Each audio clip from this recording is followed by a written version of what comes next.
من أول ما تواجد الإنسان على الأرض وفي صراع كبير بين الخير والشر، بين بني الإنسان وبين الشيطان. بني آدم وجودهم على الأرض للعبادة وتعمير الكون، والشيطان كان صريح جدا وقال إنه له مهمة مش هيتنازل عنها، وهي إنه هيغوي البشر للمعاصي وهيملى جهنم منهم، علشان طبعا ما يكونش هناك لوحده. فالعداء واضح وصريح، وعلشان ده يحصل لازم يكون في إغراءات، ولازم يكون في تضحيات، ولازم يكون في بعد عن الدين والقيم والعادات، علشان ننسى وعد إبليس وننسى التحدي، وهو إنه يغوي البشر علشان يكون مصيرهم العذاب والنار. خليني أقولك، على مدار تاريخ البشرية حصل وبيحصل أفكار وعادات جديدة ما بتعرفش بدأت إمتى وإزاي، لكن المعظم بيمشي وراها بدون تفكير كنوع من أنواع مواكبة التطور. أنا بقى جاي أسير الجدل وأقولك، سمعت عن نوع جديد من المخدرات اسمه المخدرات الرقمية؟ يعني بتسمع صوت معين وانت كده تبقى خدت الجرعة بتاعتك. خليك معايا، أنا رامي البنا وانتم بتشوفوا هو التاريخ بيقول ايه.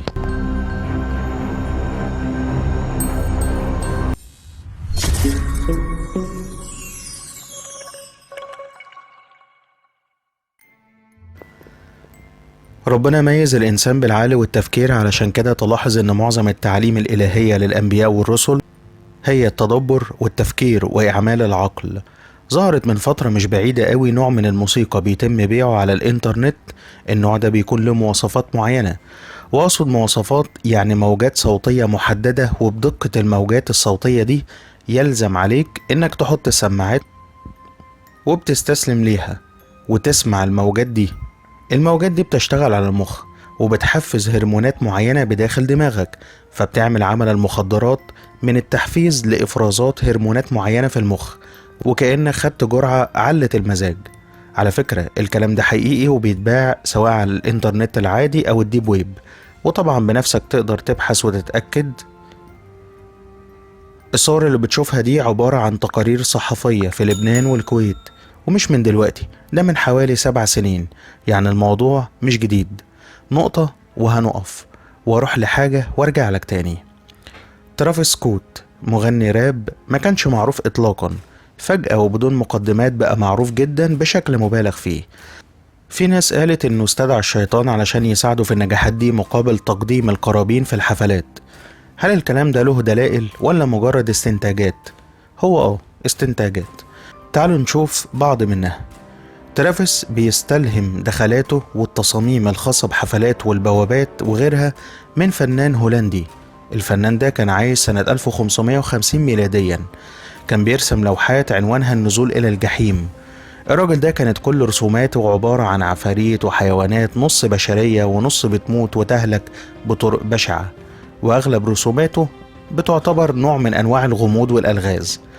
حفلات صاحبنا بقى كانت كلها مقتبسة من الفنان الشيطاني ده، يعني رسم وألغاز وحروف وشفرات، وكل ده نتج عنه كارثة في واحدة من حفلاته اللي كانت من سنة ونص تقريبا. بعد مرور وقت بدأ يحصل تشنجات، ناس بتفقد الوعي وبتقع على الأرض، وفي ناس ماتت. خليني أقولك اللي أنا وإنت سمعناه في الجزء ده، إن عدد الناس كان زيادة، فده اللي أدى لحالات الإغماء والتدافع. هقولك وارد. طيب، فاكر من كام دقيقة لما قلتلك على الأصوات والمخدرات الرقمية اللي كانت بتشتغل على ذبذبات معينة بيصاحبها تشنجات؟ تفتكر يكون نوع الموسيقى اللي بيقدمها أو قدمها في الحفلة دي كانت نوع من الأنواع دي؟ تفتكر ولا هتبقى صدفة؟ مش عارف، ممكن. 11 واحد جات له أزمة قلبية، بيموت منهم 8، وبيتصاب أكتر من 300 بإصابات جسدية، منهم أطفال وقُصّر. هي دي نتيجة الحفلة. في موقع نشر فيديوهات بتخص الحفلة، والفيديوهات دي كانت من جوه الحفلة نفسها بكل الأحداث، فيديوهات أصلا إدارة الحفلة اتسطرت عليها. حصل رد فعل عنيف من الجمهور بعد ما شافوا الفيديوهات دي، واتمسحت بعد ساعة من نزولها. 280 قضية اترفعت على الرابر ومنظمي الحفلة. العجيب هنا مش الرقم، العجيب ان الناس دي بتخرج من كل ده صاغ سليم زي الشعرة من العجينة. هل دي صدفة؟ وبالظبط ده اللي حصل في تقرير الشرطة اللي قالت ان هناك شخص دخل وحقن اللي ماتوا بمادة مميتة. هل دي صدفة؟ نيجي بقى لحفلة مصر. الأهرامات مقفولة من فترة للترميم والتنقيب وخلافه، فجأة اتفتحت للفنان. طب اشمعنى الأهرامات؟ الهرم معروف إنه أشهر رمز ماسوني، وكمان أهرامات الجيزة بالذات تعتبر كعبة للماسونيين والمتنورين والجماعات السرية المشابهة، وزيارتها بمثابة حج بالنسبة ليهم. وإن حلم السيطرة على العالم بحكومة عالمية موحدة لابد أن يكون مقرها وانطلاقها من مصر، خصوصا عند الهرم الكبير، وهو ده حلمهم للسيطرة والتملك. يعني هيبقى حج ماسوني وطقوس ماسونية شيطانية وقرابين بشرية وترويج للمركزية الأفريقية الأفروسنتريك، كل ده تحت سفح الهرم في مصر يوم 28 الشهر اللي احنا فيه. ربنا عز وجل قال في كتابه الكريم: بسم الله الرحمن الرحيم: وإذا أردنا أن نهلك قرية أمرنا متر فيها ففسقوا فيها فحق عليهم القول فدمرناهم تدميرا. صدق الله العظيم. وقت ما أعلنت الشركة المنظمة عن الحفل ونزلت التيكت الخاص بيها، اتباعت بعد ربع ساعة فقط، يعني 50,000 أو 60,000 تذكرة اتباعوا. سعر التذكرة كان بيوصل ل6500 جنيه و4000 جنيه، وممنوع دخول أقل من 16 سنة، وكمان ممنوع كاميرات التصوير والحقائب الكبيرة. فكرة الماسونية وعلاقتها بالهرم ده موضوع كبير هنتكلم عنه في وقت تاني، بس علاقة المسيح الدجال والماسونية بالشكل الهرمي علاقة وثيقة وتقدر تشوفها في علامات كتير. خليني أقول لكم كل اللي قلته ده مجرد تفكير وإعمال للعقل، ملوش دليل أو مراجع أو وثائق، لأن الموضوع أكبر من كده. الموضوع حرب أفكار وحرب على العقيدة.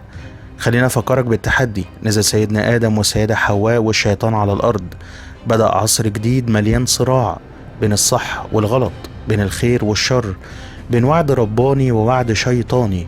وعد ربك ليك هو لو مشيت على الطريق الصحيح هتكسب وتنجح في الاختبار، والمكافأة الجنة ورؤية الله عز وجل. ولو ما مشيتش على الصراط المستقيم بتعليم الله وفطرته وانحست للشيطان فانت هتكون في الجانب الخاسر. فالشيطان يعدكم الفقر، وهفكرك بوعد الشيطان انه هيغوي البشر علشان يملى جهنم من اتباعه الا القليل. خليك فاكر الحرب حرب افكار وعقائد ودين. قبل ما اسيبك هفكر الناس اللي بتتابعني من زمان، الغرب شغال على مشروع توحيد الاديان، وان العالم كله يبقى عنده دين واحد ويتم الغاء اي حاجة تانية مخالفة. علشان ده يحصل لازم يتم التمهيد عن طريق ان انا وانت نتقبل التهاون في الاسس وفي الدين ونقلل منه ونشوف الحاجات المحرمة عادي. ايه المشكلة؟ ما كل واحد يعمل اللي هو عاوزه. لو عاوز تعرف اكتر هسيب لك في صندوق الوصف لينك حلقة المسيح الدجال والشعاع الازرق، هناك هتلاقي توضيح اكتر عن الفكرة وكيفية تنفيذها. اصحى للكلام وخد بالك، مفيش حاجة بتطلع للناس صدفة.